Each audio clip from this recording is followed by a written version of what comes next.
Okay guys, magandang araw sa inyong lahat. So, mayroon akong good news. Kasi kanina, kinausap ako ng shot show namin. So, sabi niya, pumasok pala doon sa, sa assembly area, doon sa pwesto ko. And then, sabi niya, kinumusta ako kung okay lang yung trabaho ko. And then, sabi niya,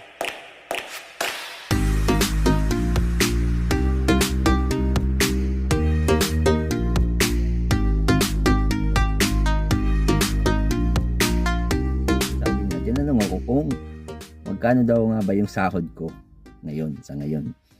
So, sinabi ko na, ganito po yung sahod ko sa ngayon. So, sinabi ko yung salary ko, yung basic salary. Ganun ba? Tapos parang yung reaction niya parang konti, parang konti lang yung sahod ko. Nung sinabi ko yung sahod ko na ganito yung sahod ko, basic salary ganito. So parang sinabi niya na suridake, parang nakukuntian siya. So yun, sinabi ko nga na yung pinakauna, yung pagpasok ko ay ganito, and then nadagdagan ng nimang, so mayroon ng additional na nimang. So ganito na yung sahod ko sa ngayon. And then sabi niya ay titingnan na daw ulit. Sabi niya minaoshi daw yung sahod ko. So sa tingin ko dadagdagan na niya. Sabi nga minaoshi daw yung sahod ko. Kasi tinanong niya kung magkano yung basic salary ko. And then sabi niya nga tataasan niya. Dadagdagan niya daw. Kasi nga daw marami na akong natutunan, tulad nga nung sa client company namin na ako na yung ginawang tanto siya nung isang project or isang product na ginagawa.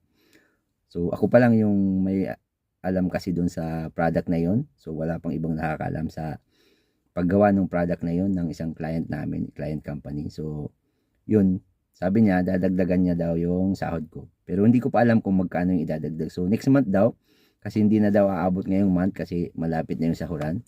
So next month daw, kasi 1 year na rin ako. Ngayong April, 1 year na ako dito sa company namin.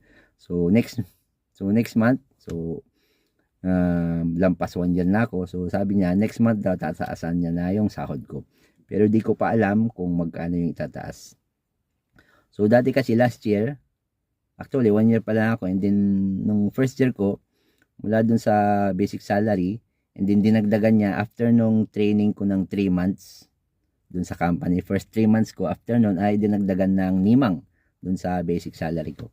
And then ngayon namang year, di ko pa alam kung magkano yung idadagdag niya, kung nimang din ba or baka mas mataas pa sa nimang, di ko pa sure.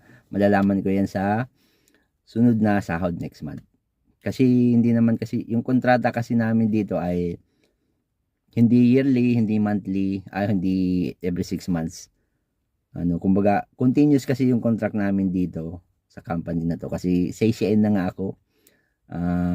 Full time or Seishain, regular employee or Seishain na tinatawag dun sa company namin.